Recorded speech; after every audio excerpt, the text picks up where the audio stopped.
하나 둘 셋 넷. 하나 둘 셋 넷. 승수야 들려요? 안 들려요? 들려? 안 들려? 하나 둘 셋 넷. 들리세요? 하나 둘 셋 넷. 어휴 큰일 날 뻔했네.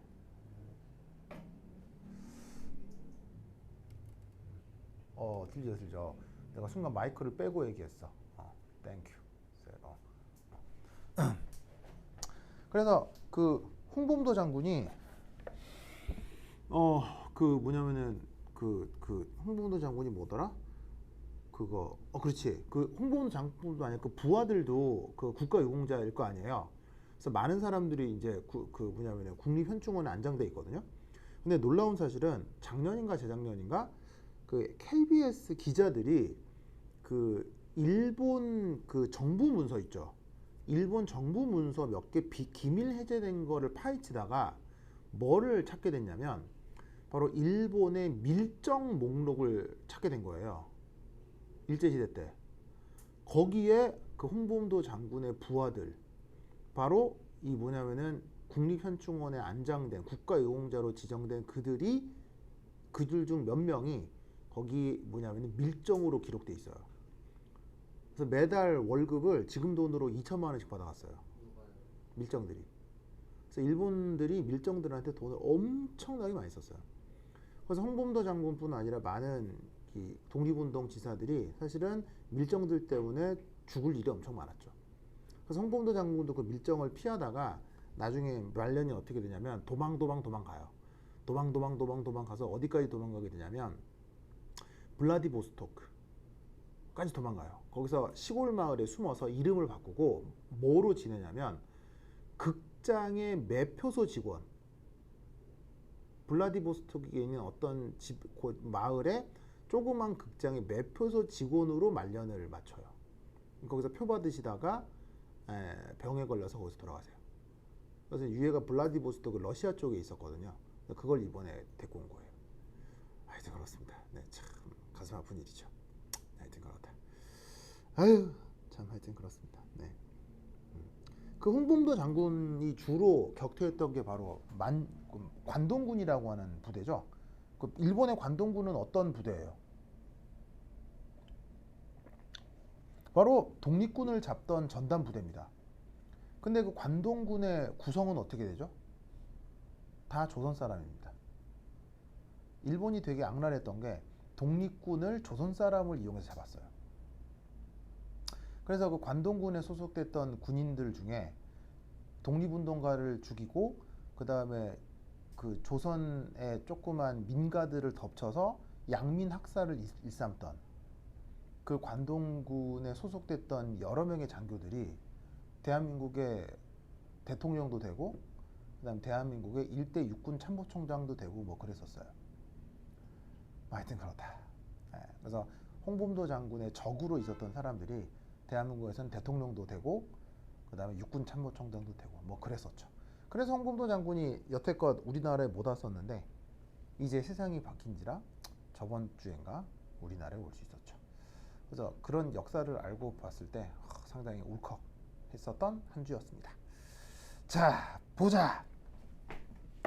자, 아까까지는 누굴 얘기했냐면 요 픽 자체에 대한 이 가우시안 분포로 표현하는 방식에 대한 얘기를 했어요. 알겠죠? 자, 그 다음 해볼 거는 바로 이겁니다. 여기 지운다. 8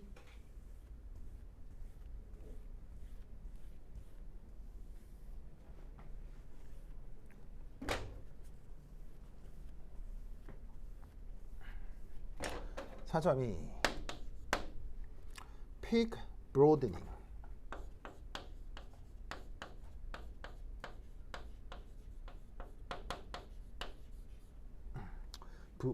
브로딩이 아니고 브로드닝. 자, 첫 번째 1.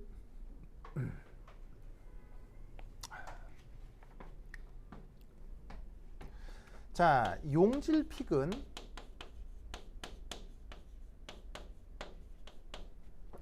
바로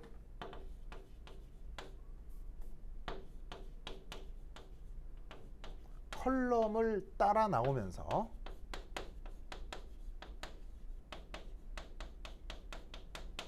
시간에 따라 점점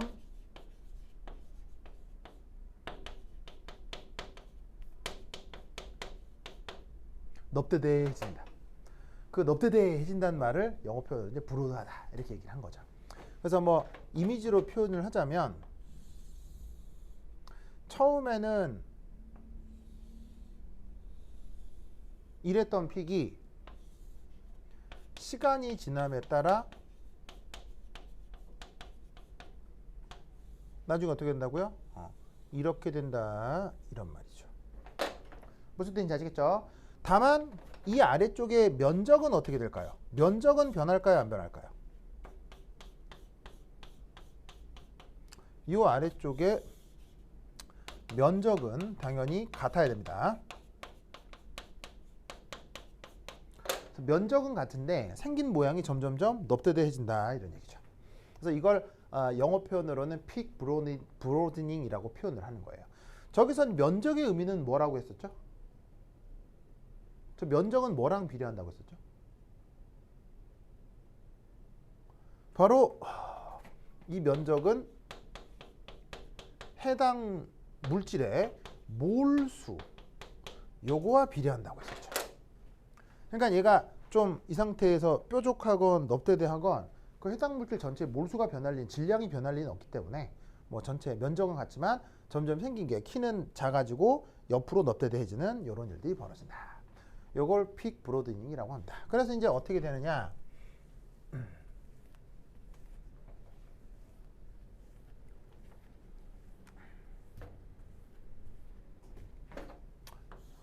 얘가 이상적인 경우는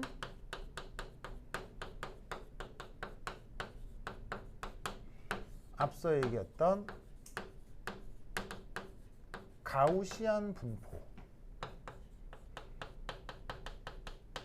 분포를 보일 수 있고요.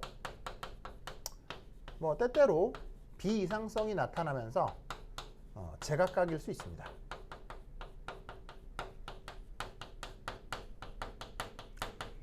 여기서 제각각이라는 게 뭐 오다가 좀 별 모양 되고 막 나비 모양 되고 그런 건 그런 정도는 아니고요. 그건 아니고 약간 비대칭이 될 수 있다 이런 얘기예요. 이게 가우스 함수의 특징이 뭐예요? 데칼코마니죠.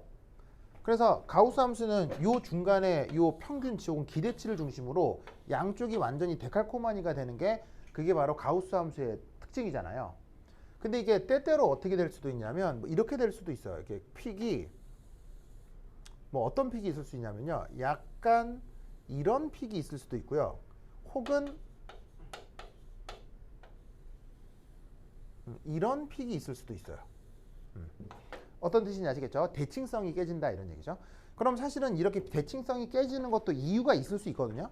근데 뭐 그거까지는 뭐 다루지 않아도 될 것 같아요. 뭐 여하튼 기본적으로 픽이 나올 때는 걔가 가우스 분포를 갖는다 정도 기억을 해두시면 되겠습니다.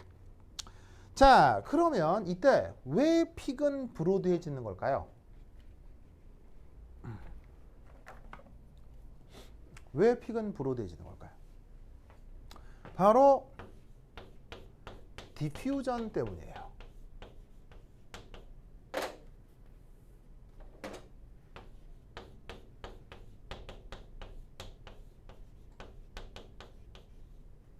자, 디퓨전 우리말이 뭐죠? 우리말로 뭐죠?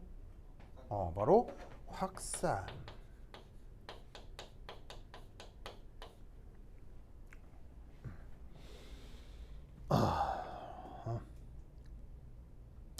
확산.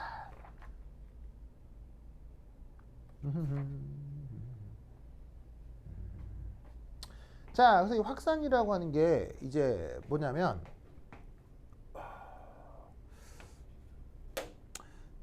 저 고농도 영역에서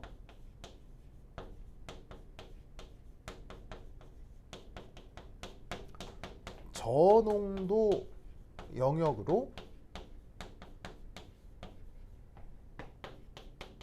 입자가 무질서하게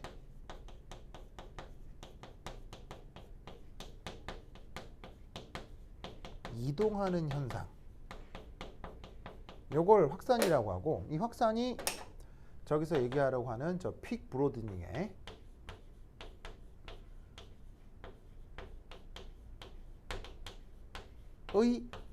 주 요인이에요.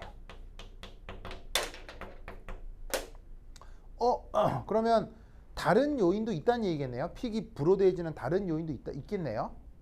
그거는 조금 이따가 해보도록 하고, 기본적으로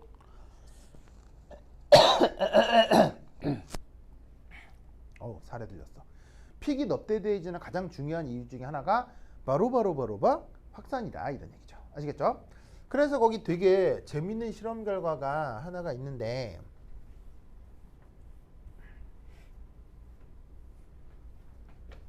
거기 교재에 그림 몇 번이 있냐면 7이 있을 거예요. 그림 7.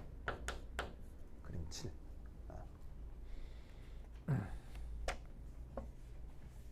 그림 7.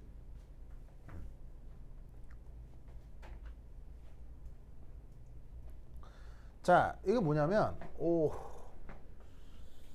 요런 그릇에 기본적으로는 여기에 이제 물이거든요. 물이 있는데 여기에 어떤 알갱이 하나가 있는 거예요. 알갱이. 보이세요? 그러니까 왜 그거 초등학교 때 왜 이런 말 들어본 적, 샬레라고 들어본 적 있어요? 페트리 접시 뭐 이런 거, 왜 그거 생물실간에 이렇게 유리로 돼 있고 이렇게 돼 있는 얄푸리한 접시 있잖아요. 뚜껑도 이렇게 있고, 요 뭐야 이제 이거 몰라요? 알죠? 몰라요? 그래요? 이걸 어떻게 모를 수가 있지? 그래요? 그냥 그릇이에요. 그릇. 접시가 약간 턱이 있는 그냥 그릇, 알겠죠? 거기에 물을 이렇게 좀 담아두고 위에서 바라본 거 알겠죠? 그래서 이제 요런 턱이 조금 있는 얄푸리한 접시에 여기 이제 물을 이렇게 담아둔 거야. 알겠죠? 물. 그걸 위에서 본 거야. 알겠죠? 이제 여기에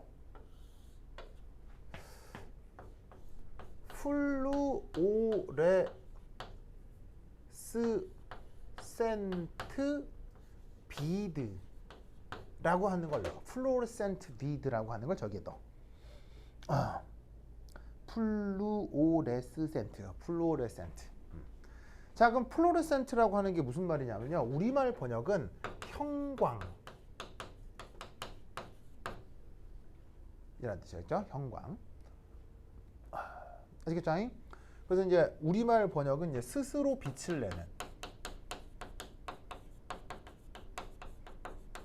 이라는 어떤 뜻이에요. 반짝반짝한 거라 이런 얘기지. 그리고 비드가 뭐예요? 비드. 조그만 구슬, 그런 걸 비드라고 하죠. 그래서 이 조그만 게 어느 정도로 조그맣냐면 크기가 290 나노미터. 290 나노미터 정도 됩니다. 그걸 이 그릇 한가운데다가 떨어뜨린 거예요. 그럼 여기서 무슨 일이 벌어질까요? 여기는 물이 있으니까 여기에 있는 주변에 H2O 분자들이 있을 거 아니에요. 그럼 여기 조그만 녀석하고 H2O 분자 사이에 뭔 일이 벌어질까요? 여기에서 충돌이 벌어질 거예요. 주변에 H2O들이 많으니까 H2O 분자랑 쟤랑 계속 퉁퉁퉁퉁 하고 들이받는 일이 벌어질 거라는 얘기죠. 무슨 말 알겠죠? 그래서 이때 얘가 충돌을 통해서 틱, 틱, 틱, 틱, 틱, 틱, 틱, 틱, 틱, 틱, 틱, 틱, 틱, 틱, 틱, 틱, 틱, 틱.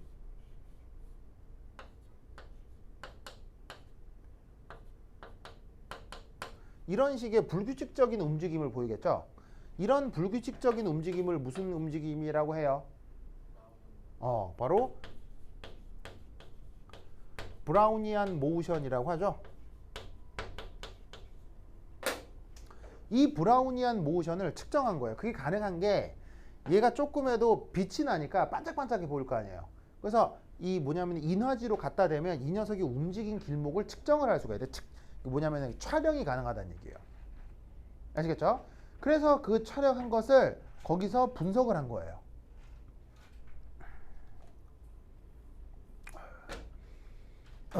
분석을 한 거다. 그래서 그 분석한 결과가 그래프가 이렇게 나올 거예요. 그래프가 두 개가 있을 건데 하나가 이런 결과가 나오고 하나가 또 이런 결과가 나오는데 이 의미가 뭐냐면 여기가 어떤 원점이에요.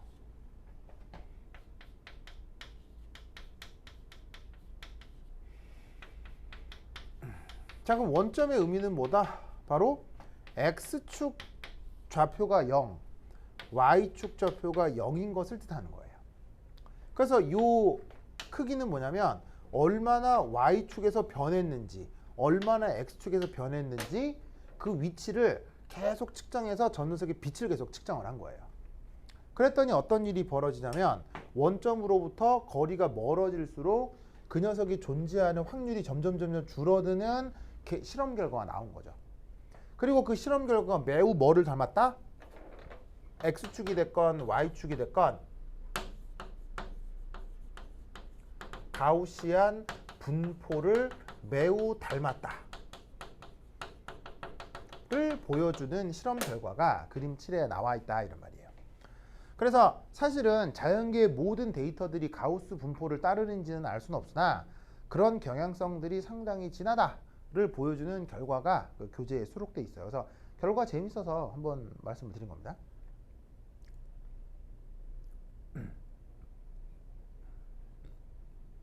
아시겠죠? 자, 그러면 이 확산에 대해서 조금 구체적으로 얘기를 좀 해보도록 할게요. 자, 여기 준다잉.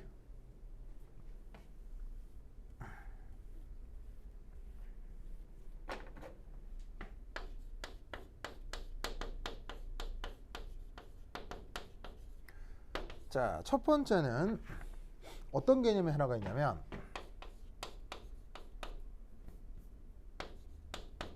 플럭스라고 하는 개념이 있습니다. 쓸 때 보통 대문자 J로 쓰는데 의미는 뭐냐면 요겁니다. 1초 동안 1m 제곱의 단면을 통과하는 입자의 개수 뭐 혹은 몰수 뭐 개수나 몰수나 같은 거죠. 왜냐하면 비례하니까. 그걸 영어 표현으로 플럭스라고 합니다.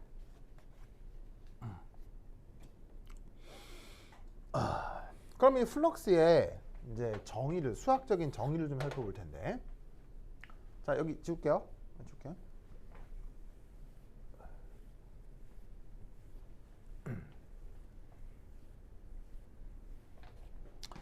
바로 첫 번째 정의가 이렇게 표현됩니다. J라고 쓰고요. 마이너스 D dc dx 이런 걸로 표현이 됩니다. 좋아.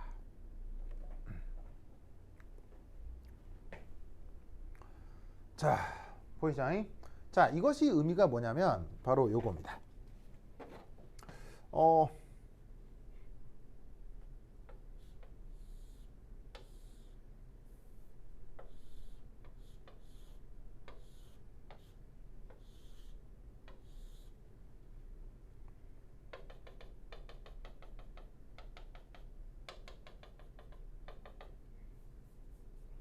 자, 이런 가상적인 판이 하나가 있는데 여기서 이렇게 물질이 이동한다고 칩시다. 그럼 물질이 이동해 나갈 때 이때 이렇게 쓰면은 다시 곤란해지겠네. 그림을 이렇게 그려야 되겠다.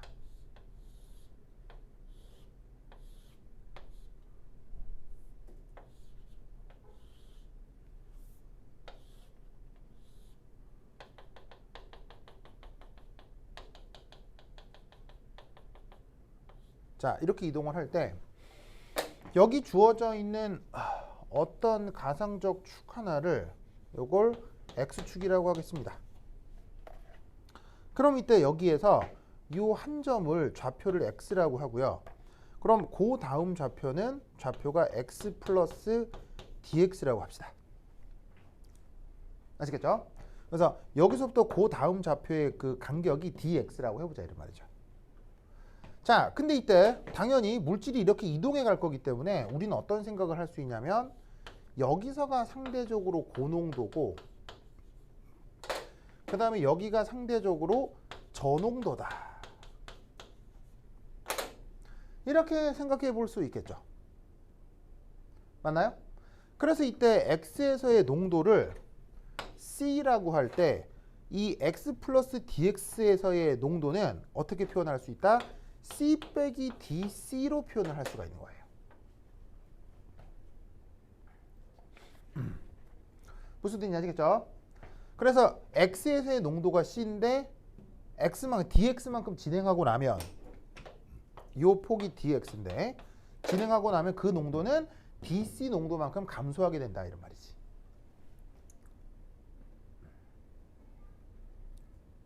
무슨 말 알겠죠? 알겠죠? 이렇게 표현이 되겠습니다. 그래서 여기에 있는 요 각각의 이 농도 표현에서 우선 첫 번째 dC, dx라고 하는 게 있는데 요거를 우리가 이름을 뭐라고 부르냐면 concentration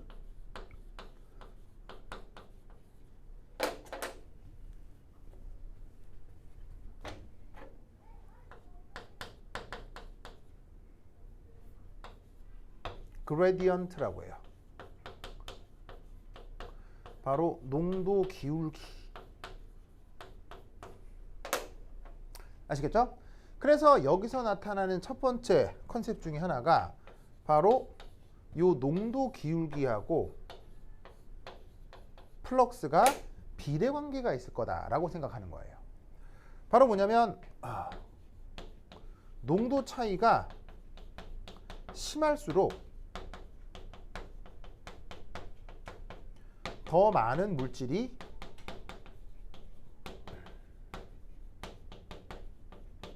이동하겠구나 라고 생각할 수 있을 테니까요.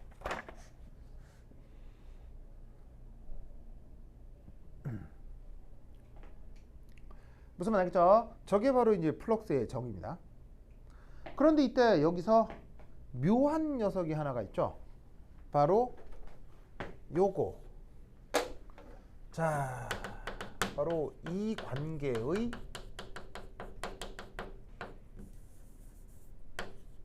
비례상수. 비례한다고 했으니까 뭐 비례상수가 있지 않겠어요? 그 비례상수 D를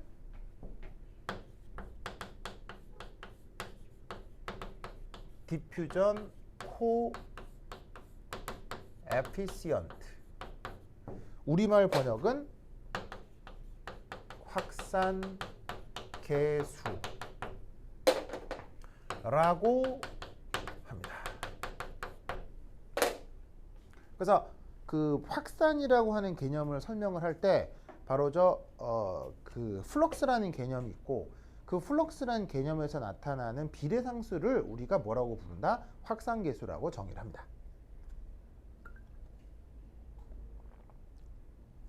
뭔 뜻인지 아시겠죠? 알겠죠? 이때 이 확산계수는 어떤 특징을 갖냐면 단위가 이런 특징을 가져요.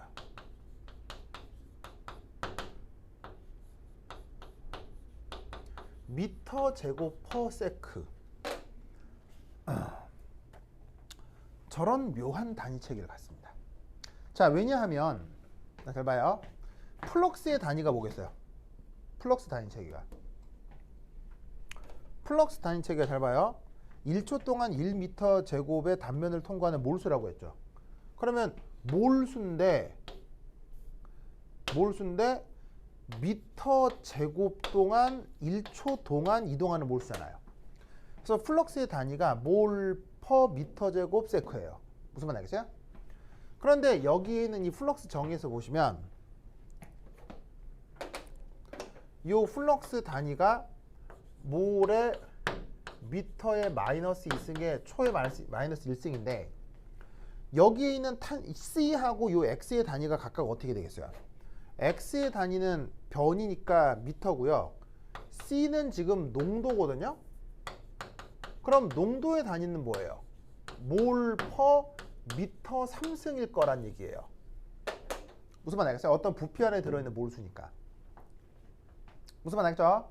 그렇다면 이게 미터라고 할 때, 그 다음에 요가 몰 미터 마이너스 2승 몰의 마이너스 1승이라고 할 때, 이때 주어져 있는 요가 이게 뭐가 돼야 이 단위랑 같아지겠냐고요.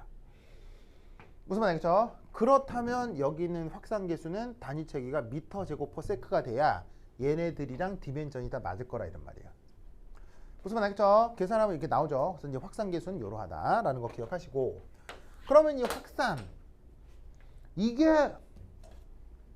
자 여기 줄게요. 준다.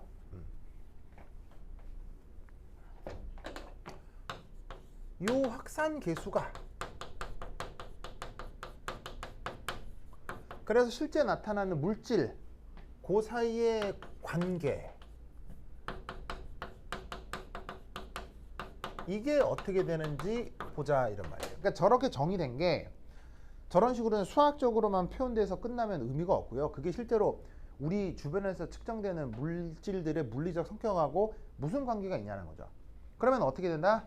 우선 이렇게 됩니다. 액체보다 기체에서 한 10,000배 정도 더 큰 것을 알 수 있습니다. 데이터들을 분석하면. 그리고 매크로몰리큘. 자, 매크로몰리큘이라고 하는 게 분자량이 억수로 큰 걸 얘기하는 건데 실제로 그 생명체 내에 뭐 효소 이런 것들 있죠. 그런 것들이 이제 매크로몰리큘이라고 할 수 있어요. 이런 것들보다 작은 분자들의 경우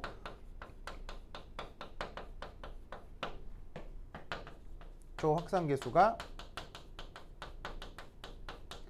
한 수십에서 수백 배 더 큰 것으로 측정이 됩니다. 그래서 사실 얘를 보면은 뭐 굳이 뭐 이렇게 딴지 걸지 않아도 굉장히 직관적으로 금방 그 받아들여질 수 있죠.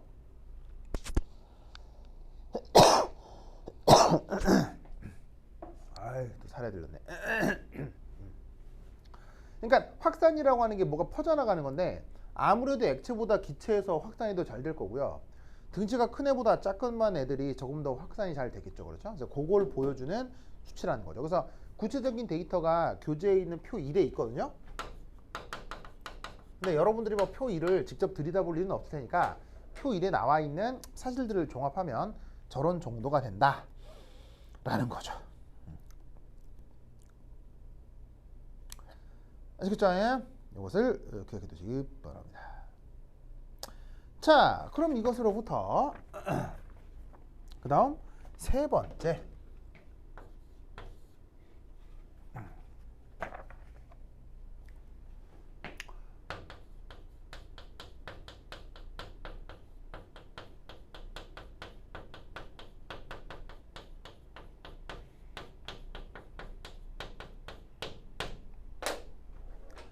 자, 여기 이제 묘한 표현이 나오는데 확산방정식이라는 표현이 나옵니다.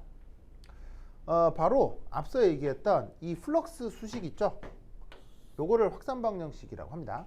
쟤를 수학적으로 가공하면 조금 더 가공하면 방정식 형태로 바꿀 수 있고 미분 방정식을 풀어서 어떤 결과를 얻어낼 수 있어요. 나도 대학교 4학년 1학기 때 한번 해봤고요. 4학년 1학기 때 한번 해봤고 그리고 그걸로 A를 받았어요. 왜 A를 받았냐면 그 물리화학 3라는 과목에서 확산방정식이 한번 나왔거든요. 근데 교수님이 수업 시간에 소개만 하고 풀어주질 않는 거예요. 그러면서 여러분 이거 한번 알아봐요 하고 그냥 넘어가더라고요. 그래서 내가 어떻게 했냐면 이거 어떡하지? 혼자 못하겠는 거예요. 그래서 같은 학교 다니던 친구들 중에 그 수학과 다니는 애들이 있었거든요. 걔들을 붙잡고 이걸 풀어달라고 했어요. 막 풀어주더라고요. 그래서 아 이렇게 하는 거야? 이렇게 하는 거야? 해가지고는 알고 있다가 갑자기 그때 기말고사 때 나오는 거예요. 교수님이 정말 잔인한 사람이었죠. 그래서 그때 A+를 받았던 기억이 있어요. 그리고 나서 싹 까먹었어요. 지금 물으시면 몰라요. 알겠죠? 그리고 분석화학에서 확단 방정식을 풀 일은 없기 때문에 결과만 보자. 알겠죠? 결과만 보자. 그럼 그 결과가 뭐냐? 이겁니다. 바로 1. 이 확장 방식을 풀었다. 저 플럭스와 관련된 방식을 풀었다면 첫 번째 1. 이거예요. 그래서 그 결과는 컬럼 내에서 어떤 시각 t. 자, 왜냐하면 확산이라고 하는 건 위치도 중요하지만 시간도 중요하죠. 무슨 말인지 알겠어요? 확산은 그야말로 시간의 함수잖아요. 그래서 어떤 시각 t 그 다음에 어떤 위치 x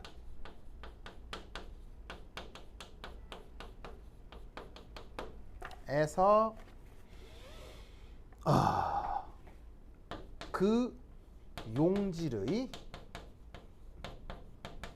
농도 표현, 그게 어떻게 될 거냐? 바로 요겁니다. C라고 쓰고요. 얘가 변수가 시간도 변수고 위치도 변수인 거예요.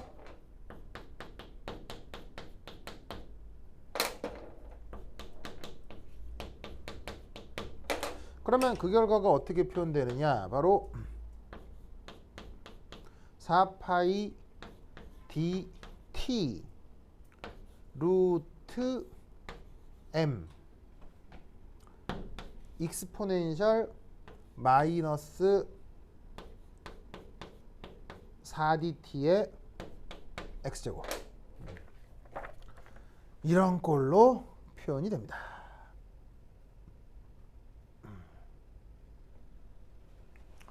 그러니까 얘를 구해내는 과정까지는 모르셔도 되고요. 결과에 대해서 우리가 어떤 의미를 찾을 수 있냐만 생각해보자, 이런 말이에요. 무슨 뜻인지 알겠죠? 알겠죠? 자, 이때 여기서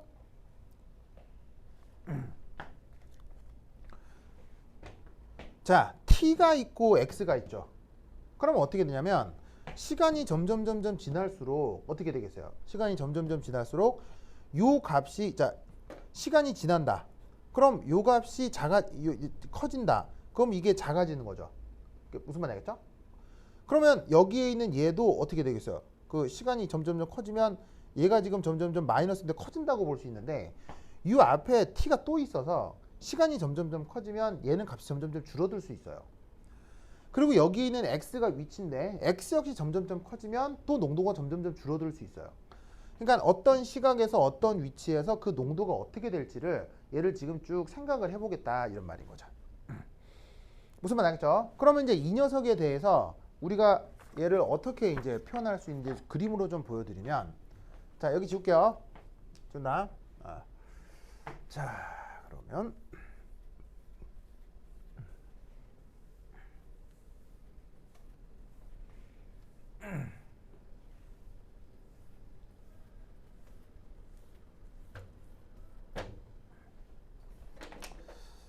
자, 두 번째 확산에 대해서, 세 번째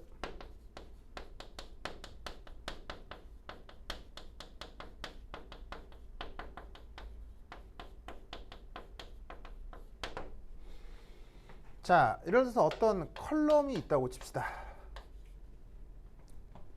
그러면 요렇게 그 컬럼에 어떤 위치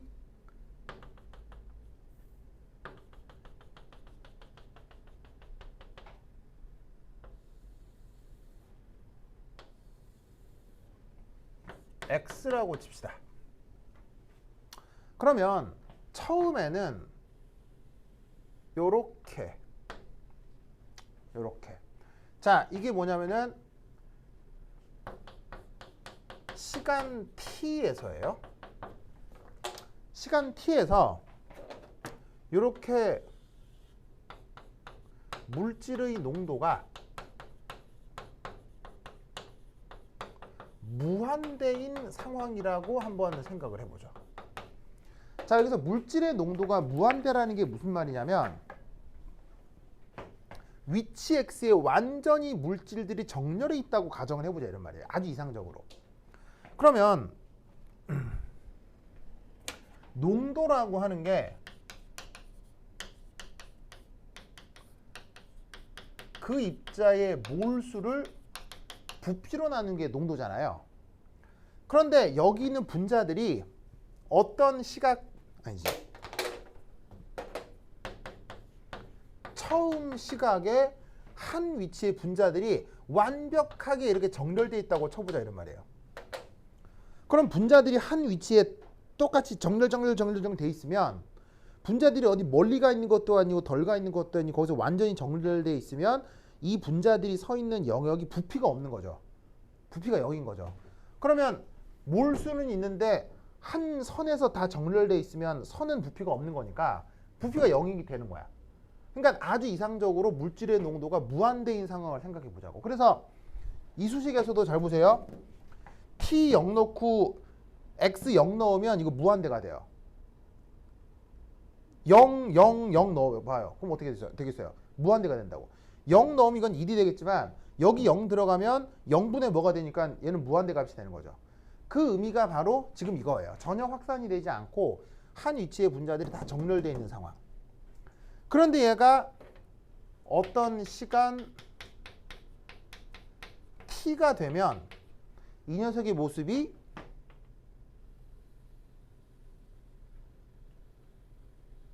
이렇게 바뀐다는 얘기예요. 무슨 말 알겠죠? 그러면 시간 0에서 시간 t까지 변했는데 자, 여기 위치가 뭐예요? x 이퀄 0이고 자, 여기 위치는 뭐겠어요? x 이퀄 어떤 x인 거죠. 좌표의 위치가. 그러면 그때 여기서의 이 함수값 있죠? 이 함수값. 이 함수값이 바로 저기 있는 c가 된다는 얘기예요. 무슨 말 알겠죠? 그래서 그걸 보여주는 것이 바로 요 결과다. 알겠죠? 그런데 얘를 누구랑 비교를 해야 되냐면 자, 여기 준다. 여기 줄게요.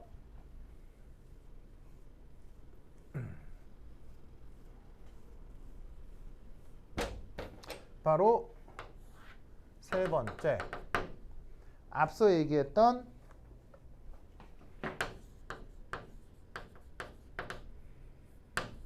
가우시안 분포와 비교를 해야 돼요. 자, 얘는 플럭스에 대한 미분 방정식을 푼 결과고요. 그거와 별개로 이 농도의 분포가 가우스 함수를 따른다라고 우리가 계속 가정하고 있었잖아요. 그러면 그 가우스 함수가 뭐냐? 아까 이렇게 썼었어요. y는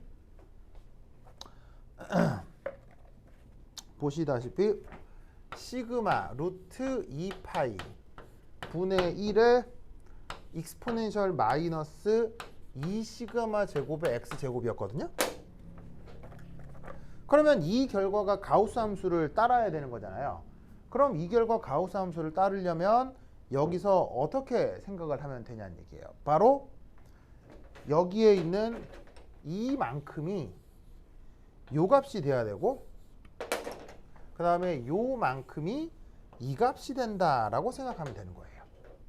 그리고 여기에 있는 이 y가 앞서 확산 방정식 푼 결과에서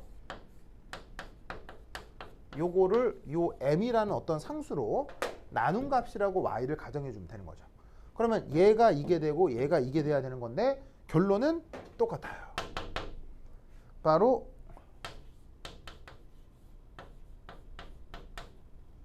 이게 되는 겁니다. 무슨 말 나겠죠? 그러면 이게 어떤 뜻이냐? 시그마가 뭐예요?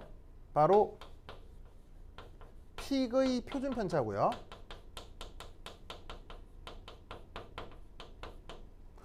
그 다음에 여기에 있는 D가 뭐예요? 그 용질의 확산 계수예요.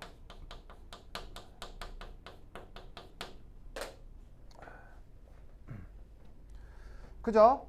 그리고 여기에 있는 이 시간, 이 t가 뭐예요? t. 시간이죠. 시간. 그럼 시간? 우리가 크로마토그래피에서 시간 하면 그게 뭐예요? 크로마토의 시간 하면? 다른 말로? 리텐션 타임이에요. 크로마토그래피 픽에서 시간이란 리텐션 타임을 뜻하는 거예요. 무슨 뜻인지 아시겠죠? 알겠죠? 그래서 어떻게 된다? 그래프에 뭐냐면 크로마토그램에서 나타나는 그 픽들의 표준 편차가 그 해당 용질의 확산 계수와 리텐션 타임이랑 이런 관계가 있다라는 것을 보여주는 수식이라고요. 무슨 말 알겠죠? 그래서 이 수식을 얻기까지 되게 수학적으로 많은 노력이 필요한데 결론은 이 관계를 꼭 기억해 두셔야 된다 이런 말이에요. 왜? 이걸 가지고 또 크로마토그래피에서 아주 많은 개념들이 만들어집니다. 무슨 말 알겠지? 아시겠죠? 알겠죠? 이 아이디어를 꼭 기억해 두시기 바랍니다. 자, 됐죠? 그러면 얘가 앞으로 또 어떻게 응용되느냐? 그 다음 또 기가 막히게 또 응용이 되거든요. 그럼 여기에 있는 이 가우시안 분포에 대한 해석이 또 크로마토그래피 분석을 하는데 어떻게 해석되는지 그거부터 또 조금 쉬었다 보도록 하겠습니다. 화장실 갔다 오세요. 힘들죠? 네. 마지막 시간인데 더 힘든 것 같아. 그래요. 그래. 자, 가서 휴식을 취하세요.